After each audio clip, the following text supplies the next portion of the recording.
6월 1일 전에 파시는 게 올 한 해 보유세를 줄일 수 있는 굉장히 좋은 방법 중에 하나다. 이참에 어차피 내가 팔기로 했다면은 6월 말까지가 아니라 6월 1일 전까지, 즉 5월 31일까지 파셔야 됩니다. 아시겠죠? 여기서부터 중요합니다. 5분 투자로 10억을 아껴보자. 안녕하세요. 직방TV 절세의신 제네시스입니다. 자, 요즘에는 어떤 질문이 저에게 많이 오는지 아세요? 어떤 분께서 10년 이상 보유한 주택인데 지금 팔아도 되느냐, 여기에서 지금은 올해 2020년 상반기 안에 팔아도 되는지를 어떤 분이 물어보셨는데요. 자, 이분이 고민하고 있는 질문이 과연 뭘까요? 그건 바로 지난 12.16 대책이었죠. 자, 만약에 내가 조정대상 지역에서 보유세가 많거나 아니면 이 양도세 중과 때문에 좀 팔기가 부담되셨던 분들은 오늘 영상을 꼭 끝까지 보시고 이걸 내가 어떻게 해야 될지 잘 한번 고민해 보시기 바랍니다. 그리고 만약에 전략이 섰다면 우리 세무사님을 찾아가서 방법을 찾으신 다음에 진행을 하셔도 좋겠습니다. 자, 어떤 내용인지 보겠습니다. 여기서부터 중요합니다. 제가 신문기사 하나 헤드라인을 가져왔는데, 자, 다주택자가 10년 이상 보유한 주택을 팔면 6월 말까지, 그러니까 올해 2020년 6월 말까지 양도소득세 중과를 해지해주겠다, 배제해주겠다, 한시적으로 유예를 해주겠다 라는 내용인데, 이 내용이 어떤 내용일까요? 자, 이미 2019년 12월 16일 날 나왔던 정부 대책 중에 하나인데, 제가 정부 대책 원문 자료를 그대로 가져왔습니다. 자, 조정대상 지역에서, 자, 조정대상 지역이죠. 자, 다주택자 양도소득세 중과를 한시적으로 배제해주겠다. 자, 어떤 내용이다? 자, 다주택자가 조정대상 지역에서 10년 이상 보유한 주택. 여기서 중요한 건 10년이죠. 자, 이 영상을 보자마자, 나는 10년 이상 된 게 없는데? 라고 생각하시는 분이 계실 수도 있는데, 일단은 잘 들어보세요.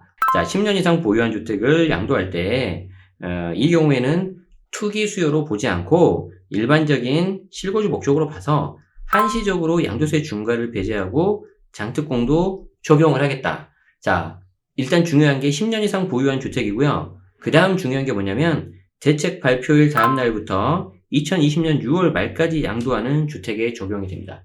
그러니까 모두 다 적용되는 게 아니라 첫 번째, 10년 이상 보유를 해야 돼요. 두 번째, 2020년 6월 말까지 양도를 해야 된다. 여기서부터 중요합니다. 자, 그림으로 좀 볼까요?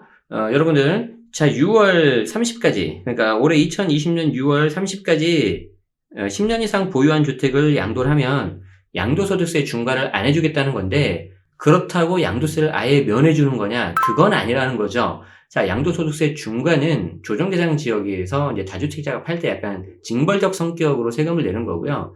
중과가 배제가 되면 여러분들 해당 주택의 보유기간에 따라서 장기보유 특별공제가 적용이 됩니다. 자, 그리고 기본세율, 즉 6에서 42% 세율이 적용이 되죠. 그래서 기본세율이 적용이 돼요. 하지만 이걸 제가 깜빡하고 놓쳐서 10년 이상 보유한 주택이 있었는데 6월 달이 넘어서 내가 팔게 된다. 그럼 어떻게 되죠? 바로 조정대상 지역이면 양도소득세 중과가 들어가겠죠. 설령 최근에 조정대상 지역으로 지정이 된 곳이라 하더라도 10년 이상 보유한 주택이면 이 혜택을 받을 수 있기 때문에 잘 보셔야 될 것 같아요. 이제 중과가 들어가면 장특공이 배제가 되고 기본세율의 10% 또는 20%가 가산이 되기 때문에 세부담이 매우 커져요. 여기서부터 중요합니다. 이쯤에서 이제 양도소득세 중과가 어떻게 무서운지 제가 한번 보여드릴 건데, 자, 집값이 가령 5억 정도가 올랐다 합시다. 5억 정도. 굉장히 큰 금액이죠.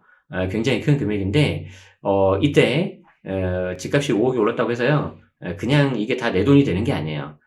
그 차익에 대해서 세금을 냅니다. 그게 이제 우리가 알고 있는 양도소득세인데, 조정대상 지역이 아니라면 일반 과세가 들어가요. 양도소득세가 대략 한 1억 7천 정도가 나와요. 1억 7천 정도.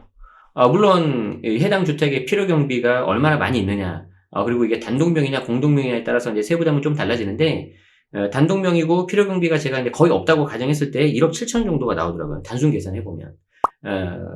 뭐 적지 않죠. 5억을 나는 다 가져갈 수 있을 줄 알았는데 그게 아니라 1억 7천을 내고 3억 3천 정도를 내가 가져가는 거예요. 그런데 이게 만약에 조정대상 지역으로 지정이 돼서 중과를 받는다. 그러면은 중과대상 주택수가 세대 기준으로 이제 2주택 있으면 장특공이 사라지고 기본세율의 10%가 가산이 돼요. 그래서 이게 2억 2천이 나옵니다.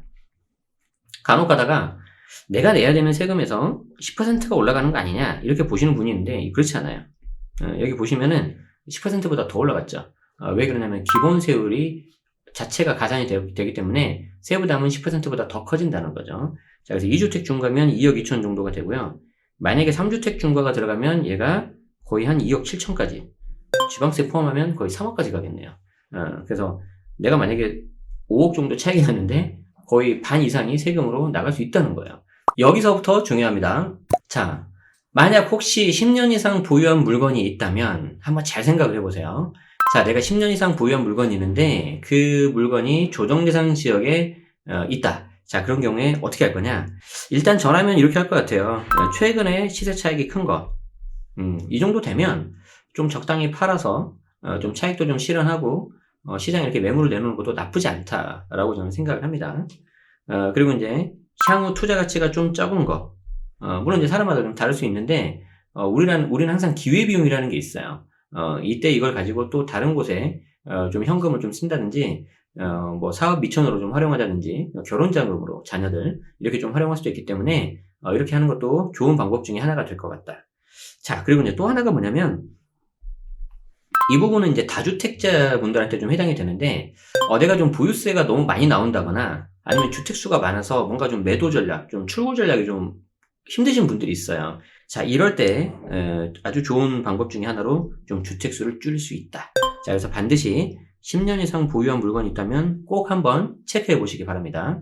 여기서부터 중요합니다. 자, 여기서 제가 또 하나 드리는 팁이 있어요. 자, 뭐냐면 정부는 올해 6월 말까지 팔면 10년 이상 보유한 주택에 대해서 양도세 중과를 한시적으로 배제해주겠다, 유예해주겠다고 했는데 여러분들이 그 말을 곧이곧대로 듣고 6월 말까지 팔면 조금 아쉽다. 왜냐하면 우리 절세의신에서 몇 번 말씀드렸지만 6월 1일 6월 1일이 무슨 날이죠? 이 6월 1일이 바로 보유세 과세 기준이래요. 그렇기 때문에 이왕이면 내가 만약에 판다고 가정을 했다면 6월 1일 전에 파시는 게 올 한 해 보유세를 줄일 수 있는 굉장히 좋은 방법 중에 하나다. 이참에 어차피 내가 팔기로 했다면은 6월 말까지가 아니라 6월 1일 전까지, 즉 5월 31일까지 파셔야 됩니다. 아시겠죠? 여기서부터 중요합니다. 자, 하나 더 제가 또 팁을 말씀드릴게요. 사람마다 물론 다르겠지만 똑같은 어떤 물건을 뭐 예를 들어서 A라는 아파트로 할까요? 그 A라는 아파트가 10년 이상 보유한 아파트인데 조정대상 지역에 있어서 양도세 중과 대상이에요. 그래서 그 A 아파트를 봤을 때 예를 들어서 남편은 이 물건을 이제 팔자, 오를 대로 올랐다, 이때 중과를 피하자 라고 하시는 분이 있을 수 있고요. 옆에 있는 배우자, 아내분은 아니다, 이거는 좀 팔기 아깝다, 굳이 팔 이유도 없다, 이거 내가 좀 갖고 가고 싶다, 그러시는 분이 있는데 그러다가 이제 남편하고 아내분이 어떻게 됩니까? 싸우는 거죠. 작년에도 보유세가 많이 나왔는데 이번에 보유세 좀 피해야 되지 않겠어? 이런 말씀을 하실 수가 있는데, 자, 이때 써먹을 수 있는 방법이 뭐가 있냐면 증여 또는 부담부 증여하는 것도 방법이 될 수 있겠어요. 그래서 우리 지난 영상에 부담부 증여 나온 거 있죠? 그거하고 연관해서 보시면 더 좋은데 그때도 제가 설명드렸어요. 자, 간단하게만 말씀드리자면, 자, 시가 5억짜리 아파트를 증여하는 경우에 보증금이 2억이 들어가 있다면 이 보증금 2억에 대해서는 양도세가 나오고요. 그리고 나머지 차액 3억에 대해서는 증여세가 나오는데 보통은 부담부 증여가 좋아요. 즉 이렇게 증여하고 양도세가 같이 나오는 걸 부담부 증여라고 하는데, 그런데 만약에 이게 양도세 중과가 나오면 이 양도세가 너무 많이 나와서 부담부 증여할 때 되게 조심하셔야 돼요. 그런데 10년 이상 된 물건은 조정대상 지역이라고 하더라도 중과를 안 해주잖아요. 그러니까 이 양도세가 어떻게 되는 거예요? 그냥 일반과세가 돼서 줄어들 수 있다는 거죠. 즉 원래 좋았던 부담부 증여로 돌아올 수 있다는 거죠.